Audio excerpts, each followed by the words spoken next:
We start tonight with a deep dive into the intersection of power and prejudice.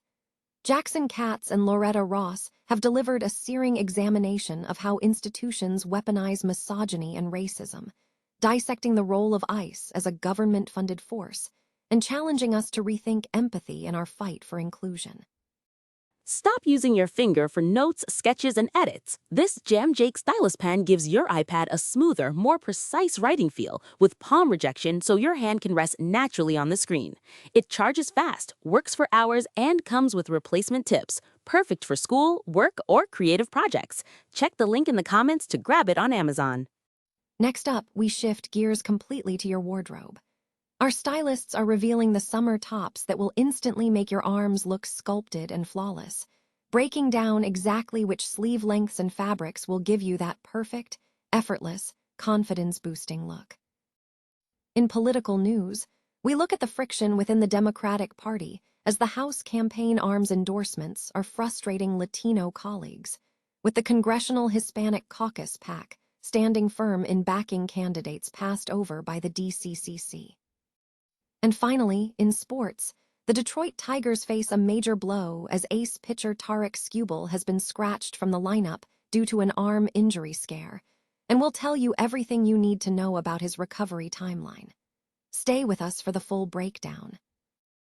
A critical examination of how government institutions, cultural narratives, and political movements weaponize gender and race issues, focusing on the role of immigration and customs enforcement ICE, and right-wing populism, was recently discussed by gender violence prevention expert Jackson Katz and Black feminist scholar Loretta Ross. Speaking in early February, following the killings of Minneapolis residents Renee Good and Alex Preddy by federal agents, the conversation dissected the intersection of misogyny and racism in contemporary America. Ross characterized ICE as a well-financed, government-funded Ku Klux Klan, highlighting the desire for state support to terrorize populations. Katz concurred, noting that dismantling the academic study of gender and race is intrinsically linked to this effort, emphasizing that intersectional feminism provides the necessary insight into these interconnected events. The speakers argued that the administration's strategy relies on keeping populations ill-educated and fearful to enforce compliance. They pointed to the systematic attack on knowledge that does not align with the political agenda, specifically noting the attack on educated white women, who are seen as least likely to fall for racial and gender fantasies regarding white male dominance. The subtextual appeal of movements like MAGA and ICE recruitment to white men was analyzed as more than job offers. It was a message of necessity and importance. We need you. You're necessary. You matter. This appeal is framed as a strategy to generate foot soldiers for the agenda of white supremacy. Ross detailed how the economic pain of marginalized communities is being manipulated and channeled into ICE to serve the interests of billionaires and white supremacists, urging a nuanced approach that acknowledges the pain without demonizing those caught in the economic cycle. Addressing the compounding harms faced by undocumented women and women of color, including immigration violence layered on domestic and sexual assault, Ross stressed that the routine functioning of human life is being intentionally ruptured. She drew a parallel to historical atrocities, noting that the current actions involve demonization, isolation, and the denial of basic necessities. Katz explored the philosophical underpinning of this violence, questioning if empathy is compatible with strength, and suggesting that the prevailing worldview, that might makes right, is being weaponized against human interdependency.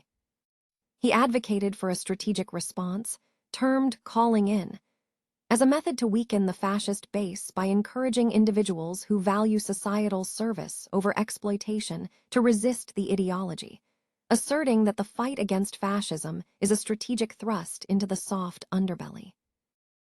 Summer fashion experts have unveiled the smartest tops for the season, focusing on strategic design elements to create smoother, more sculpted arms without requiring a gym.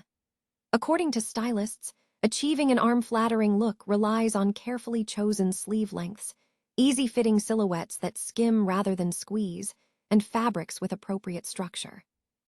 Experts caution against certain styles. Creative director Michelle Ox advises avoiding tight sleeves, elastic bands at the widest part of the arm, and overly clingy materials, as these tend to work against the desired effect. Stylist Tara West also flagged stiff, boxy short sleeves that add width, alongside ultra-thin fabrics that cling without providing structure. Stylist Yana Echko emphasized the importance of comfort, stating that if a top feels restrictive, it will look restrictive. To upgrade your summer wardrobe, stylists recommend several flattering options. The 3 top styles highlighted include: first, the 3/4 length sleeve is touted as the ultimate arm flatterer. It hits at the slimmest point just below the elbow, creating an elongating effect that makes arms appear longer and leaner.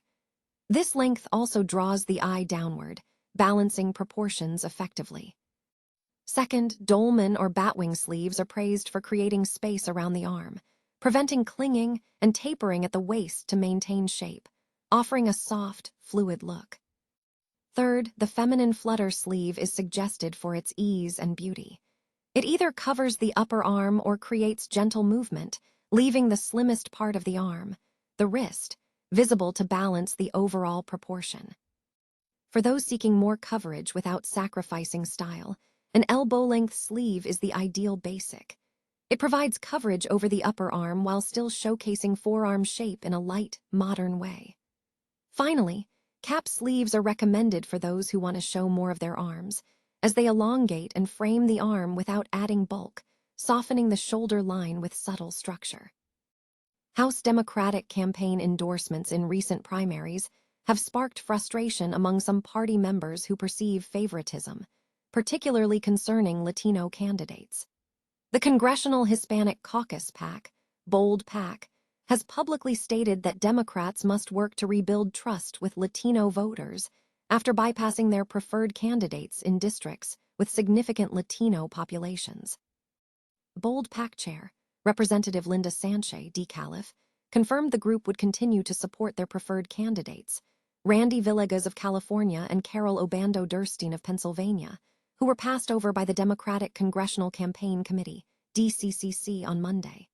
Sanchez emphasized the importance of this demographic, stating, Latino voters and candidates, like Randy and Carol, are not a small factor in the fight for the House majority. They are central to it. She added that while the Democratic Party has made progress in earning Latino trust, significant work remains ahead. Villegas voiced his disapproval, calling it undemocratic to see DC elites putting their thumb on the scale in this race. Meanwhile, the DCCC rolled out 8 new, red to blue candidates Monday, aiming for national support in districts the party believes it can flip this fall. DCCC Chair Representative Susan Del Bene, DWASH, framed these candidates as representing the strength of our People First message and the broad appeal of our top-tier candidates.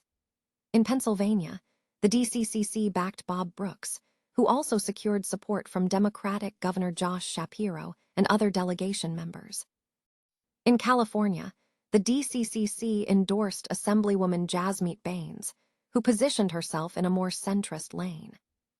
Beyond the primary endorsements, the DCCC also endorsed Johnny Garcia in Texas, 35th Congressional District, a district facing a competitive runoff in late May. Furthermore, Bob Brooks gained DCCC backing after winning over the Progressive Working Families Party, which criticized the California endorsement as favoring the establishment over a stronger candidate aligned with party leadership and corporate donors. The debate over intervention in contested primaries remains contentious, with Democrats weighing the risk of expensive races against the potential impact on general election prospects. While precedent exists for DCCC involvement, the recent endorsements have highlighted ongoing intra-party intrigue surrounding primary strategy. The Detroit Tigers are facing a significant setback as ace pitcher Tarik Skubal has been scratched from his start against the Boston Red Sox due to an arm injury scare. The decision comes after Skubal experienced discomfort in his left arm during his previous outing against the Atlanta Braves, prompting precautionary measures from the team. According to reports from MLB Network and The Athletic, the scratch was a precautionary move following observable discomfort. Skubal addressed the situation, stating that he had been experiencing abnormal arm shake issues and that recent developments led to a scan and a decision to proceed with surgery as soon as possible to ensure a swift return to the mound. Skubal suggested that the issue is related to common, often asymptomatic, loose bodies in the elbow, which can cause inflammation and problems for throwers. He emphasized that he is committed to returning to the game, expressing confidence based on his past recovery from 2 previous arm injuries. Meanwhile, the team's established ace, Jeff Passan, is scheduled for surgery to remove loose bodies in his left elbow, a procedure expected to require 2 to 3 months of recovery. Passan indicated that Skubal should be able to return before the end of the season. Skubal, widely regarded as one of the best pitchers in the majors, has delivered a solid performance through 7 starts this season, posting a 3.2 record, a 2.7 ERA, and 45 strikeouts in 43.1 innings pitched. The Tigers currently sit tied with the Cleveland Guardians for first place in the AL Central. The loss of Skubal represents a major blow to Detroit as they aim to maintain momentum heading into the remainder of the season in the competitive American League.